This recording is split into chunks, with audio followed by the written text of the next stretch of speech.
এখন আমাদের মুসলিম সমাজের মধ্যে যে আকীদা গড়ে উঠেছে, প্রধানমন্ত্রীর কাছে যেতে হলে চেয়ারম্যান, এমপি, মন্ত্রী, মেম্বার ওনাদেরকে ধরতে হয়। ওনাদেরকে ছাড়া যেমনি ভাবে প্রধানমন্ত্রীকে পাওয়া যাবে না, আল্লাহ সুবহানাহু ওয়া তাআলাকে পেতে হলে তেমনি ভাবে পীর ধরতে হবে। পীর ধরা যারা আল্লাহ সুবহানাহু ওয়া তাআলাকে পাওয়া যাবে না, নাউযুবিল্লাহি মিন যালিক। এটা তাদের বক্তব্য। অথচ মানুষ, সহিহ বুখারী এবং মুসলিমে এসেছে, সমস্ত মানুষ যখন আদম আলাইহিস সালামের কাছে যাবে, আমাদের জন্য একটু শাফায়াত করেন।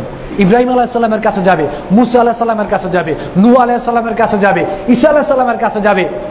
পৃথিবীর শ্রেষ্ঠ মানুষগুলো সেদিন শাফায়াত করার সাহস করবে না, আর আপনার পীর আপনার জন্য শাফায়াত করবে। এটা হয় ভাই কি করে? এটা কি করেই সম্ভব? এটা তো বুঝেই আসে না। সুতরাং আমি আগেই বলেছি, পীরদেরকে কেন্দ্র করে যা গঠিত হচ্ছে সব কিছু শিরক, এর থেকে দূরে থাকতে হবে। আকীদাকে এর থেকে সম্পূর্ণভাবে পরিষ্কার ক্লিয়ার করতে হবে। ইসলামে পীরদের কোনো স্থান নাই, পীরদের কোনো জায়গা নেই। এখন আপনার সাথে আমার কথা, এখন আপনি কি করবেন?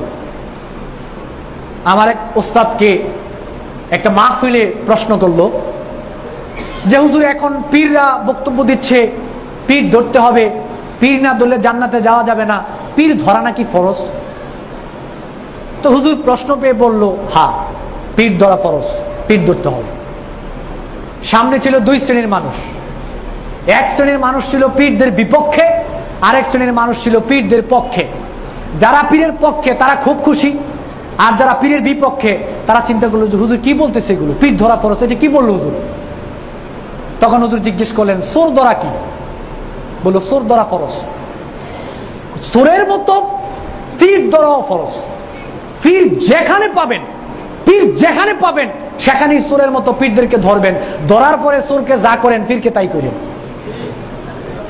এটা বলার পরে তো মাহফিলের অবস্থা একেবারে তালমাতাল। তো হ্যাঁ, পীর ধরা ফরজ, পীর ধরবেন, ধরে যা কিছু করার আপনারা কইরেন, আমি আর বললাম না।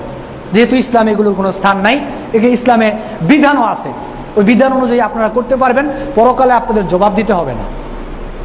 পীরদের মুরিদ হওয়ার জন্য আয়াত বের করেছে সূরা তাওবার 119 নম্বর আয়াত। এক মুরিদ তার আরেককে দাওয়াত দিচ্ছে, আরেক লোককে দাওয়াত দিচ্ছে পীরের মুরিদ হওয়ার জন্য। বলতেছে আল্লাহ বলেছে পীরের মুরিদ হওয়ার জন্য। বলছে আল্লাহ তাই নাকি? হ্যাঁ। কয় তাহলে দলিল বলো।